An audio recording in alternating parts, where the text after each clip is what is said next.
부처님께서 이거 보여주셨어요. 다 아시면서도 일단 말은 해야 되니까 가르쳐 주신 것 같습니다. 그럼 이제 이것과 저것은 연기의 관계로 묶여 있다. 그런데 그러면 그 관계가 뭐냐? 불이 있으면 연기가 난다. 파이어가 있으면 스모크가 난다. 인도에서 많이 쓰는 건데 여기에 과연 필연적인 관계가 있을까? 원인과 결과로서의 필연적인 관계. 근데 그렇지 않습니다. 사실은 태양이 이게 거대한 불덩어리 아닙니까? 태양은 연기가 안 납니다. 다 아시다시피. 그 다음에 제가 한국말로는 모르는데 이 스몰덩이링이라는 것도 그 불의 일종인데 거기도 연기가 나지 않고요. 숯불도 아주 잘 구운 숯불은 연기가 나지 않죠. 그러니까 불이라고 해서 다 연기가 나는 거 아닙니다. 그래서 이 원인과 결과 사이가 반드시 필연적인 관계로 연결된 건 아니라는 그 통찰은 사실은 현대 서양 과학 철학자 및 형이상학자들 사이에서는 상식입니다. 그래서 원인이 있으면 반드시 결과가 있어야 될 것 같은데 필연적으로 아무런 발례 없이 예외 없이 연결되는 것은 아니라는 것이 철학에서는 상식으로 되어 있습니다. 그렇다고 해서 전혀 아무런 관계가 없다는 것도 아니어서 그러면 이제 우리 불교에서 흔히 얘기하는 있는 것도 아니고 없는 것도 아니고 이제 이렇게 됩니다. 그래서 사실 불교가 참 재밌죠. 재미있고 섬세하고 아주 매력 만점의 가르침인데 이렇게 너무 섬세하다 보니까 성질이 좀 급하면은 에이 복잡해 뭐 그러고 이제 그런데 이제 다행히 우리 불교에서는 참선 수행도 강조하니까 성질 급하신 분들도 저기 좀 누르시고 공부할 수 있죠. 이 버트란드 러셀이라는 사람이 이 원인과 결과 사이에 필연적인 관계가 존재하지 않는다는 것을 어떻게 재미있게 증명을 하냐면은 어느 이 닭 농장, 그러니까 닭을 키우는 농장, 풀어서 키우는 농장이 있었습니다. 영국에 잉글랜드에 있었는데 이 닭 농장 주인이 매일같이 몇 달 동안 종을 치고는 모이를 줬어요. 근데 이게 하루 이틀 사흘 계속되다 보니까 닭들이 종만 치면은 이거 밥 먹으러 간다, 모이 먹으러 간다 그래서 우르르 다 몰려왔어요. 그래서 닭들한테는 한 100일 정도 지나니까 종소리가 밥 먹는 소리예요. 야, 종소리 나면 나는 밥 먹어야지. 시장기 돈다. 이렇게 와서 먹었어요. 101일째, 100하루째 되는 날, 닭농장의 주인이 종을 막 쳤어요. 그러니까 이게 원인이 돼서, 야, 밥 먹어야 다 모였어요. 근데 모조리 모아서 도축장으로 끌고 왔어요. 그러니까 닭들은, 이게 종소리가 원인이다. 종소리가 나면은 밥 먹는다. 그랬는데 그날은 도축장으로 가는 날이었습니다. 그러니까 원인과 결과라는 게 그렇다는 거죠. 이게. 아니, 제가 이게 펜인데 이걸 놓으면 떨어지죠. 떨어지는데 1조 번 떨어뜨렸는데 1조 하고 한 번 더 떨어뜨릴 때 이게 반드시 떨어진다는 절대적인 보장이 있을까? 하면 없죠. 그 순간 이 물리의 법칙이 변할 수도 있고, 그러니까 논리적으로 절대적인 그런 필요성은 없습니다. 그래서 이 데이비드 휴미라는 사람이 독일의 유명한 철학자인 칸트가 자기보다 훨씬 똑똑한 사람이라고 칭송을 한 사람입니다. 사실 칸트는 위대했지만 머리가 좀 나쁜 철학자였습니다. 그 사람이 쓴 글을 읽어보면 이해를 못해요. 근데 이제 서양에서는 특히 이제 미국에서는 장사꾼의 나라니까 상품이 되게 책을 팔아야 되는데 읽어도 이해 못하게 어렵게 쓴 그 사람에 대해서는 이거는 글 쓴 사람이 이해를 못하고 쓴 엉터리 책 또는 성격이 고약해서 아무렇게나 막 쓴 책이라고 해서 안 읽습니다. 우리 한국에서는 아직도 글을 쓴 사람에 대한 그 권위를 인정해주는 경향이 있어서 책을 읽고 이해를 못하면 자기를 스스로 이제 약간 자학하는 경향이 있는데 미국 사람들은 뻔뻔스럽게 그런 거 하나도 안 합니다. 이 엉터리 쓴 책에 이런 책 갖다 버리라고 이제. 칸트가 만약에 미국에서 책을 출판했으면 한 권도 못 팔았을 겁니다. 근데 독일 사람은 좀 더 이제 참을성이 있는데 데이비드 휴미라는 사람이 이런 얘기를 했어요. 당구공 A가 움직여서 멈춰있던 당구공 B를 딱 치고 여기 씁니다. 그러면 이제 당구공 B가 움직이기 시작합니다.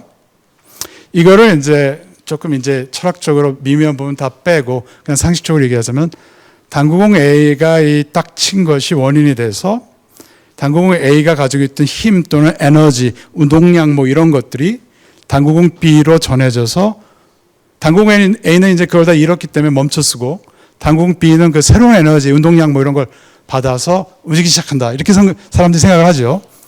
근데 이 데이비드 휴미라는 이 천재가 아주 단순한 질문을 합니다. 아주 단순한 질문. 그래? 근데 당신들 그렇게 주장하는데 에너지 본 적 있어? 이럽니다. 보이지 않는 힘 본 적 있어? 이럽니다. 근데 손으로 이렇게 딱 대면은, 이렇게 당구공이 딱 치면 이제 아프니까 그게 힘의 존재를 증명한 거 아니냐, 이렇게 말할 수 있겠지만, 거기서 증명된 건 내 손이 아프다는 감각은 증명되는데, 힘의 존재를 강박한 건 아니에요. 아프기 때문에 우리가 이론적으로, 힘이라는 것이 있으니까 내 손이 이렇게 아프게 됐다라고 이론적으로 추론하는 거지, 힘을 직접 경험한 건 아닙니다. 이게. 이 사람은, 천재라는 사람들이 이런 사람들, 아주 날카로운 질문을 하는데 아주 단순한 질문을 해요. 힘을 한 번이라도 경험한 적 있냐? 이 공이 가지고 있는 숨어 있다는 힘을 한 번이라도 경험한 적 있냐 하면 없다가 정답이죠. 없는데 왜 있다고 그러냐? 당신들 그것을 설명하기 위한 이론은 이제 개념대로 되어 있으니까 사실 상으로 되어 있죠. 상을 당신들이 주입해서 설명하는 것일 뿐이다. 에너지라는 상, 힘이라는 상, 당신들이 상을 만들어서 설명했을 뿐이지 상을 당신들이 직접 경험한 적은 없다. 그건 만든 상이니까 다른 사람은 다른 상을 만들 수 있다. 이렇게 얘기를 해버린 거예요. 게다가 원인과 결과 사이에 필연적인 관계가 있다. 이게 딱 치면 이거 움직여야 된다. 근데 그래? 당신 필연성 눈을 본 적 있어? 이렇게 질문하는 거예요. 보신 적 없죠, 한 번도. 그건 사람들이 머릿속에 만들어 놓은 상일 뿐이다. 그래서 데이비드 휴미 굉장히 불교적인 이제 생각을 많이 했다고 평가를 하는데, 이것이 있을 때 저것이 있고라는 표현을 쓰면은 이것과 저것 사이에 어떤 필연적인 관계의 존재를 인정하지 않아서 좋습니다. 이게. 제가 사실은 이번에 해인사 승가다에 가서 한거 특강을 하느라고 거기 계신 교수사 스님 한 분, 법창 스님이란 분이 니까야보다도 더 먼저 100년 전에 나왔던 우다나 경의 그 원문을 보시면 저한테 이렇게 설명해 주셨어요. 제가 강의한 거 좋다 그러면서 저를 이렇게 격려해 주신 건데, 근데 거기에 보면은 필연성은 하나도 없고 단지 공이 쳤다, 다른 공이 움직였다, 이런 그 표현밖에 없어요. 거기 이상 하나도 없어요. 상은 하나도 안 집어넣습니다. 근데 현대 물리학에 의하면 그렇게 얘기해야지 가장 설명을 잘하는 겁니다. 필연성도 상이기 때문에 함부로 집어넣으면 곤란합니다. 굉장히. 불교적이지 않습니다. 특히 이제 소립자 물리학의 세계에 들어가면은 제가 읽은, 제가 수학적으로 따라가는 건 아닙니다. 제가 읽은 여러 가지 책과 논문들에 의하면은 이 소립자들의 세계에서는 원인과 결과가 어느 것이 원인이고 어느 것이 결과인지 구별하지 못하는 경우가 너무 많답니다. 왜냐하면은 어느 것이 먼저 일어나고 어느 것이 늦게 일어나는지 관측하기 참 어렵고, 어떤 경우에는 동시에 일어나는 것 같기도 하고, 어떤 경우에는 결과가 원인보다 먼저 일어나는 것 같기도 하고, 이래서 이 소립자 물리학 하시는 분들은 이 데이비드 휴미 옳았다고 생각을 해요. 원인과 결과 사이의 필연적인 관계는 얘기할 수 없다라고. 그런 많은 분들이 그렇게 생각을 합니다. 근데 부처님께서는 제가 보기에 이것이 있을 때 저것이 있고라는 식으로 표현을 하시면서 그런 필연성을 배제하셨어요. 그래서 제가 이제 우리 부처님에서 천재성을 본다는 건데, 이것이 있을 때 저것이 있고라는 표현을 어떤 사람들은 이것이 있다면 저것이 있다, 만약 이것이 있다면 저것이 있다, 이렇게 설명하는 사람들이 많거든요. 위대한 칸트도 그렇게 생각하는 오류를 범했습니다. 그래서 제가 위대했지만 머리가 좋았던 사람 아니라고 이제 농담을 하는 이유인데, 우리 고등학교 수학에서 배우는 명제함수라고 있지 않습니까? P이면 Q다. 그래서 P 전건이 참이고 후건 Q가 거짓이면 전체는 거짓인데, 만약에 전건 P가 거짓이면 Q가 참이건 거짓이건 전체는 참이 된다. 이런 얘기 혹시 기억나십니까? 이런 게 있었죠. 미국에서는 사실 학부 대학 들어가서 한참 있다가 배우는 건데 우리는 고등학교 1학년 때 배우죠. 미국 학생들 수학 별로 안 합니다. 근데 이제 어떻게 생각을 했으냐면 많은 그 분들이 이 자연 법칙을 인과 법칙으로 생각을 했어요. 근데 인과 법칙을 어떻게 생각하냐면은 예를 들어서 물이 100도에서 끓는다라는 말을 어떤 것이 물이라면 조건이죠. 그것은 100도에서 끓는다. 그래서 이 조건문으로 해석이 될 수 있는 문장은 인과관계를 자연의 법칙을 설명하는 법칙이라고 생각을 했어요. 물은 100도에서 끓는다. 어떤 것이 물이라면 그것은 100도에서 끓는다. 그래서 앞에 건 원인이고 뒤에 건 결과다 이렇게 얘기를 했습니다. 그래서 모든 백조는 희다. 어떤 것이 백조면 그것은 희다. 그래서 어떤 존재자의 백조임이 그것의 힘을 결과한다라는 식으로 생각을 했어요. 많은 사람들이. 근데 이제 물은 여기서는 이제 많은 이제 반례가 있죠. 물은 해수면일 때만 100도에서 끓지 뭐 우주 공간 이런 데서는 뭐 훨씬 안 그렇고, 그 다음에 백조가 다 희다고 생각하지만은 오스트레일리아 가면은 저기 검은색 백조가 지천에 깔려 있습니다.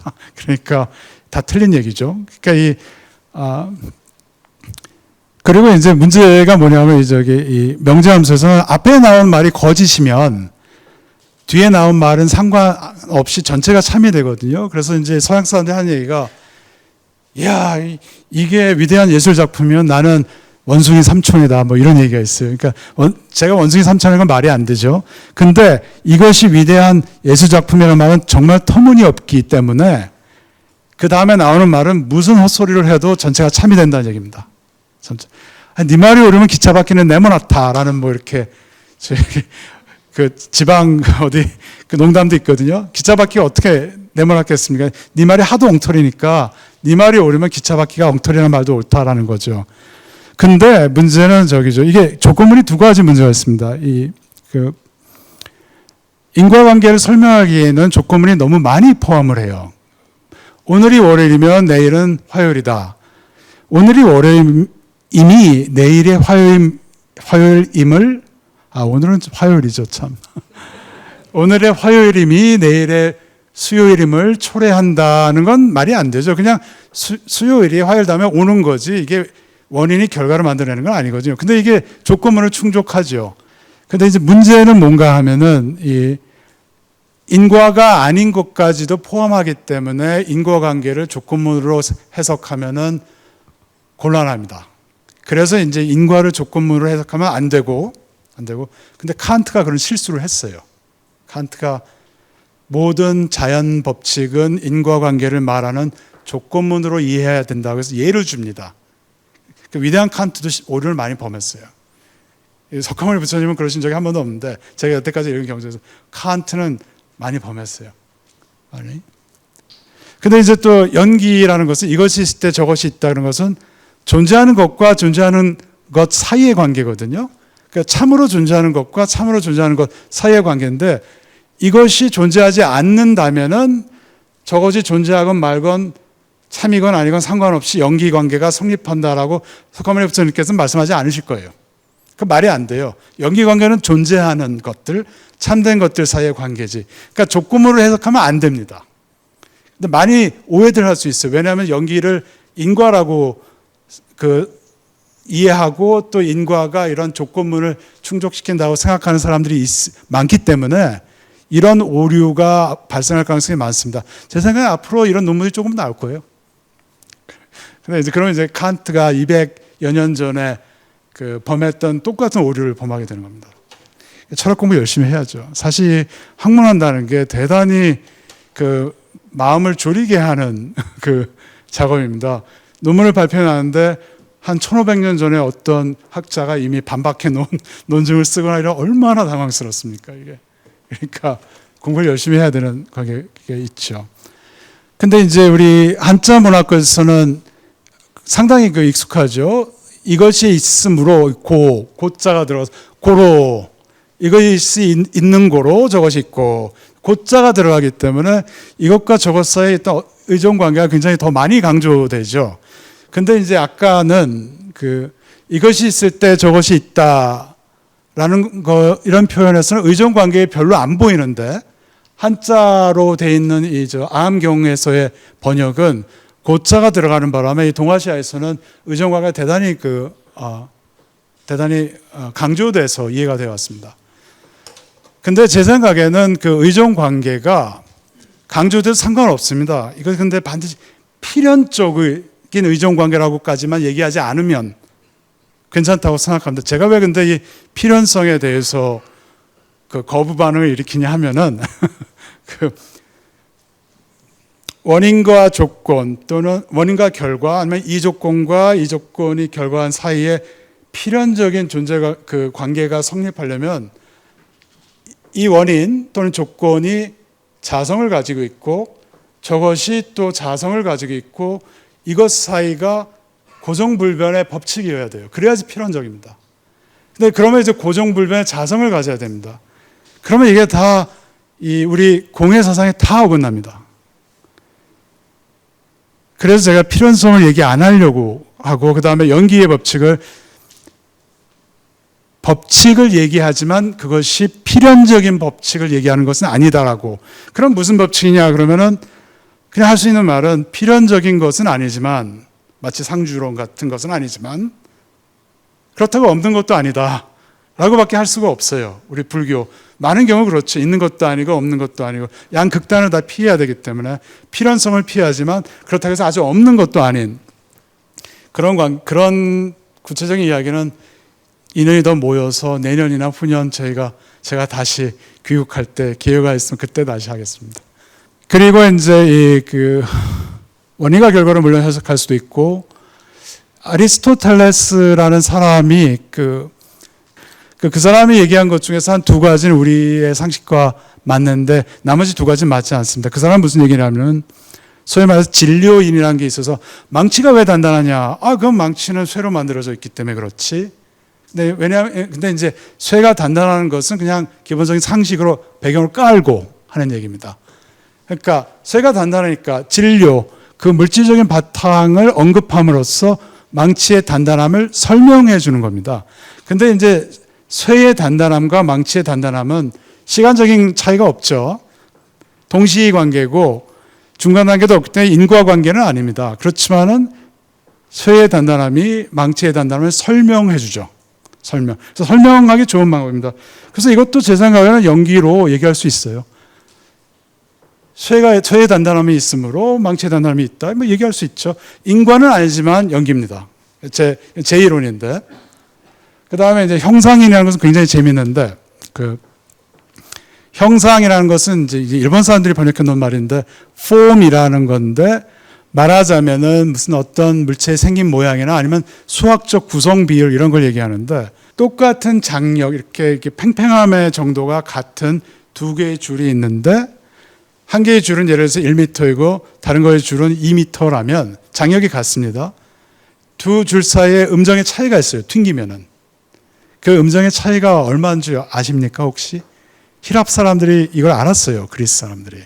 그래서 이 사람들이 이걸 음악을 수학적으로 이해를 했습니다. 그래서 플라톤 같은 사람들이 그 어린 학생들한테 음악을 많이 가르치라고 했습니다. 수학적이기 때문에. 그 음정의 차이가 한 옥타브입니다. 딱 한 옥타브입니다.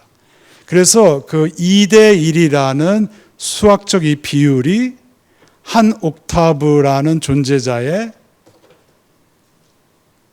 형상인이라고 불렀어요. 서양 사람은 굉장히 수학 좋아합니다. 수학은 못하면서 수학은 좋아합니다. 그러니까 이게 그렇지만 좋아하다 보니까 오랫동안 발전시켜서 동양보다 앞서버렸잖아요. 요즘은 우리도 잘합니다만은 수학을 앞세우고서는 근대 과학혁명을 일으키고 이래가지고 세계사를 좌지우지하지 않았습니까? 그러니까 수학을 사랑해야 됩니다. 수학을 많이 사랑해야 되는데 저는 그것도 연기라고 생각합니다. 2대 1이라는 그 비율, 형상에 의존해서 한 옥타브라는 음정의 차이가 존재한다. 뭐 근사하지 않습니까? 이것이라고 해도 사실은 부처님께서 그렇게 말씀하시면 어쩔 수 없이 그렇게 말씀하신 건데 이것이 있다면 언제나 이것 아닌 것이 있어요. 말로 이것 하면 벌써 이것과 이것 아닌 것이 구별이 됩니다.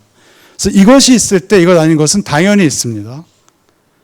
이것이 아닌 것이 있을 때 이것이 있고 그래서 서로 의존한다. 이것과 이것 아닌 것은 서로 의존한다. 뭐 독일의 피히테 같은 사람은 아가 비아를 정립하고 뭐 이렇게 그런 소리 했는데 이게 저 석가모니 부처님 2,500년 다 말씀하신 건데 그런 관계도 저는 연기 관계로 봅니다. 이거를 그 보통 명사 이 얘기는 이미 했고요. 이것이 아닌 것이 이것은 이것이 아닌 것이 있어서 이것이고 이것이 아닌 것은 이것이 있어서 이것이 아니다. 근데 말은 복잡하지만 이게 따지면 뭐 쉬운 겁니다. 따지면 쉬운 거고 동아시아 불교 전통에서 이런 관계가 상의적 서로 의존한다 이렇게 얘기를 했죠. 이것과 이것 아닌 것 남자와 여자 뭐 그런 거 했는데 그런데 이거는 이제 제가 원래 심리 철학과 형이상학이 전공인데 그것과 관련되어 있습니다. 두 번째 걸 말씀드리려고 그러는 건데 원래 첫 번째 인과 관계에는 대칭적이지 않습니다. 그러니까 불이 파이어가 스모크를 인과한다고 해서 결과한다고 해서 스모크가 파이어를 만들어내는 건 아니죠, 사실은. 그래서 이제 대칭적이지 않죠. 근데 남편이 있으면 부인이 있고 부인이 있으면 남편이 있기 때문에 이건 대칭적인데 부모 자식도 마찬가지고.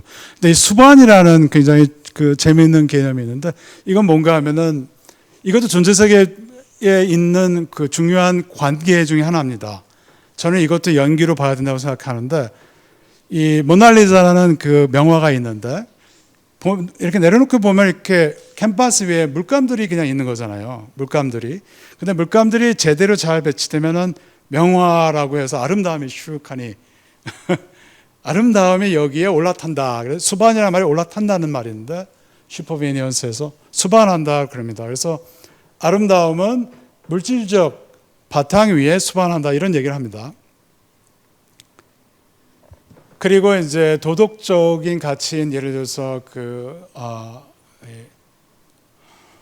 제너러시티 한국말로 활수함, 자비, 그러니까 자비도 이런 뭐 예를 들어서 뭐 여러 가지 행위가 있겠습니다만은 아픈 사람을 보살펴주는 행위, 배고픈 사람한테 음식을 주는 행위, 뭐 이러저런 좋은 행위들이 있죠. 그러한 물리적인 행위들의 자비라는 덕이 수반한다. 뭐 이런 얘기도 하고 합니다. 그래서 이 물리적인 행위 내지 물리적인 바탕 위에 미학적 가치, 도덕적 가치, 종교적 가치가 수반한다. 저는 어떻게 얘기하냐면은 이러한 바탕에 의존해서 이러한 가치들이 일어난다라고 얘기를 하겠어요. 그래서 일종의 연규라고 보겠습니다. 저는 정의라고 보겠습니다. 근데 이것도 반대로는 아닙니다. 반대로는 아닌데 그러니까 아름다움이라고 있다고 해서 이게 반드시 명화에 수반하는 건 아니고 뭐 베토벤의 음악에 수반할 수도 있고 아니면 멋진 발레에 수반할 수도 있고 이러는 거니까 비대칭적입니다. 그건 문제 좀 전문적이니까 관두고 그러면 이제 연기를 그럼 어떻게 봐야 돼? 이렇게 복잡한 그 여러 가지 종류의 연기가 있는데 그러면 도대체 연기는 뭐냐? 혹시 자성이 있는 거냐? 그러면 이제 연기가 공허하지 않다 그러면 곤란하죠, 참. 근데 저는 이제 자성이 있다 보지 어떻게 생각하냐면은 먼저 이제 이렇게 개미들이 일렬 정도로 쭉 가고 있을 수 있지 않습니까? 그러면은 거기 보면 여기 줄이 일자처럼 보이는데 줄이 있냐 없냐 그러면은 거기서 이제 1이라는 글을 볼 수 있어요. 어떤 경우에 이렇게 S자로도 갈 수도 있겠죠. 그 S자라는 글자도 볼 수 있습니다. 그거는 우리가 상을 가지고 1이라는 상을 가지고 읽고 S자라는 상을 가지고 읽는 거죠. 근데 존재 세계에는 없습니다. 1 없어요. 그냥 개미들이 줄지어 가는 거예요. 걔네들이 뭘 알고 1열 정도의 S자 정도의 말도 안 되죠. 우리가 그냥 그 상을 부여하는 거죠. 근데 제가 왜 이런 말씀을 드리냐면은 연기도 보면은 어떤 경우에는 인과로 이해되고 어떤 경우에는 제가 설명이라고도 하고 이것과 이것 아닌 것은 상의 관계고 수반도 되고 부분은 전체는 또 부분에 성의적으로 연결되는 것 같기도 하고 반론도 있습니다만은 개념이 배경이론에 의존해서 생겨나는 것 같기도 하고 이 굉장히 수많은 다양한 관계가 있는데 이것을 통틀은 집합으로서 보면 어떨까? 근데 이제 제가 이 이유를 말씀드린 이유는 먼저 설명을 드려야 되는데 앞에 가야 되는데 여기 계신 5분의 손님들 뭐라고 해야 될지 오디언스 청중을 5분이 모여서 농구팀을 하나 만들었어요. 마포의 권하들 해서 이제 대개 어디신지 모릅니다. 저는 마포고등학교에 나와 마포의 건아들, 마포의 건아들 팀이에요. 농구 팀입니다. 그럼 여기 5분이 계시는데 5분 외에 팀이 따로 존재하는가? 독립적인 존재자로서 5분 없이도 존재할 수 있는가 하면 아니죠. 그렇지는 않습니다. 팀이라는 것은, 그 팀이라는 개념은 5분이 모여서 농구 경기를 하실 때 편리하게 부르기 위해서 만든 추상적인 말, 그냥 상이에요. 상. 물론 이제 이 집합의 존재론적 위상에 대해서는 수리 철학자들이 뭐 수많은 논문을 쓰고 그래서 논란이 분분합니다만은, 불자라면은 없는 것을 새로 만들어내는 일은 피해야 됩니다. 그러니까 새로 만들어내지 않고도 팀이라는 이름으로 충분히 설명을 할 수 있는데, 그냥 이름뿐이지 존재하는 건 아니다. 그냥 상이다. 상은 없으면 더 좋다. 사용하더라도 매이지 마라 이러는데, 그래서 그 팀이 있지만 팀이라는 실체는 없다. 개개인의 플레이어들, 선수들만 있을 뿐이다 라고 생각하는데, 마찬가지로 이 연기라는 것도 일종의 팀에 대한 그냥 이름. 그래서 어떤 경우에는 어떤 선수 이름은 인과, 어떤 선수 이름은 설명, 어떤 선수 이름은 수반, 어떤 선수 이름은 뭐 개념과 배경 이론 사이의 관계 해서 공통된 것은 하나도 없기 때문에 자성을 인정하지 않습니다. 그렇지만 불과 그냥 뭐 이런 집합이나 팀 같은 것이기 때문에 이것 자체가 실제하는 것도 아니고, 그래서 이제 부처님이 가르치신 내용과 하나도 상충하지 않아서 저는 이런 방식으로 연기의 속성을 이해하면은 가장 잘 팔아먹을 수 있지 않을까 이제 생각을 하는데, 미국에서. 예. 제가 드리는 질문입니다. 과연 이 세계에 연기하지 않는 것이 존재할까? 라는. 요즘, 오늘은 이제 주제와 관련 없어서 논의를 하지 않았습니다만, 한국에서 참나 얘기 많이 하지 않습니까? 참나를 이야기하는 불교국가는 제가 알기로는 참 없습니다. 한국이 거의 유일한데, 참나가 만약에 존재한다면 연기하지 않는 것이 아닐까. 연기한다면 어떻게 참나가 독자적으로 그렇게 고유하게 변치 않고 존재할 수 있을까. 그래서 참나를 가르치는 것은 정말 부처님의 가르침을 전하는 것일까 아닐까를 한번 생각해 보시기 바라고, 사실은 저는 오늘 화두를 하나 드리려고요. 제가 이목고도 좋고 뜰 앞에 잣나무도 좋지만 깊은 참선 수행하시는데, 기왕이면 우리 부처님의 원음이신 이것이 있을 때 저것이 있다를 화두로 삼고 그냥 꽉 깨무시면 어떨까 하는 생각을 해봤습니다. 그리고 맨 마지막에